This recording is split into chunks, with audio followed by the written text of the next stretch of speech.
Berbeza pendapat ulama mengenai pernikahan az-zani, orang yang berzina. Dalam Al-Quranul Karim Allah Subhanahu wa taala berfirman, az-zaniyatu la yankihuha illa zanin, az-zani la yankihu illa zaniyatan, az-zaniyatu la yankihuha illa zanin. Seorang lelaki yang suka berzina, maka dia tidak layak untuk menikahi kecuali perempuan yang juga suka berzina. Perempuan yang suka berzina tidak layak untuk berkahwin kecuali dengan lelaki yang juga perbuatannya sama. Wa hurrima dzalika 'alal mu'minin, dan diharamkan yang demikian itu kepada orang-orang yang beriman. Ulama memberikan penjelasan bahwa yang dimaksudkan orang yang berzina di sini adalah bukan orang yang berzina yang tergelincir atau bukan yang profesinya zina. Maka yang demikian tidak termasuk daripada orang yang berzina tadi. Tapi yang dimaksudkan dalam ayat ini orang yang profesinya itu berzina, melacur, kerjanya macam itu. Wa hurrima dzalika 'alal mu'minin, itu diharamkan kepada orang-orang yang beriman. Apa sebabnya? Disebabkan oleh karena akan berlaku kecelaruan di dalam nasab. Kita tak tahu yang akan ada dalam kandungan itu kalau dia mengandung daripada siapa, karena dia tidak menjaga dirinya daripada orang lain. Maka dalam hal ini ulama berbeza pendapat. Apa hukumnya orang berkahwin dengan orang yang perbuatannya melacur?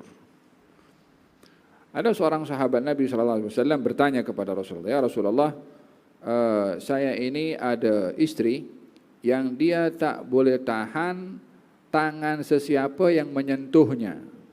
Ya, ini sesiapa sahaja datang menyentuhnya, dia tak kisah. Maka dia mengatakan, talikha, ceraikan ia. Kata dia mengatakan, ya Rasulullah, aku tak boleh hidup tanpa dia. Kata dia mengatakan, kalau begitu engkau simpan dia.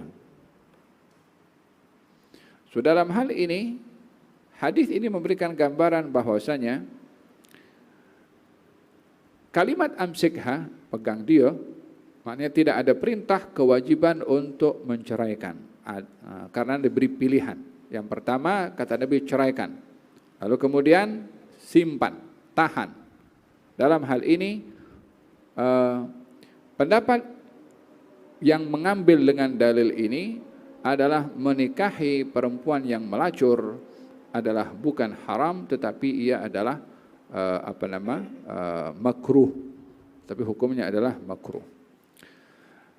Pendapat yang kedua mengatakan ayat yang mengatakan wa hurrima dzalika 'alal mu'minin, haram menikahi perempuan yang berzina itu terhadap orang-orang yang beriman. Maka dengan demikian hukum menikahi orang yang suka berzina hukumnya adalah haram. Baik bagi si wali untuk menikahkan anak perempuannya dengan lelaki yang suka main perempuan, atau kepada perempuan yang suka dia melacur dengan mana-mana lelaki, maka hukumnya haram bagi pendapat yang kedua. Ya, oleh sebab itu tidak dinyatakan di sini pengharaman secara mutlak menikahi perempuan yang pekerjaannya adalah berzina.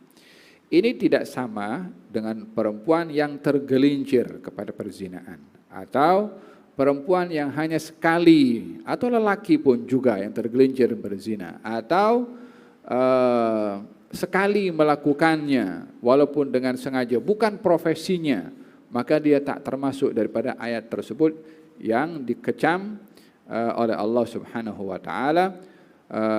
Ini mengenai perbezaan menikahi pelacur. Kalau pelacur orang yang profesinya begitu, ya.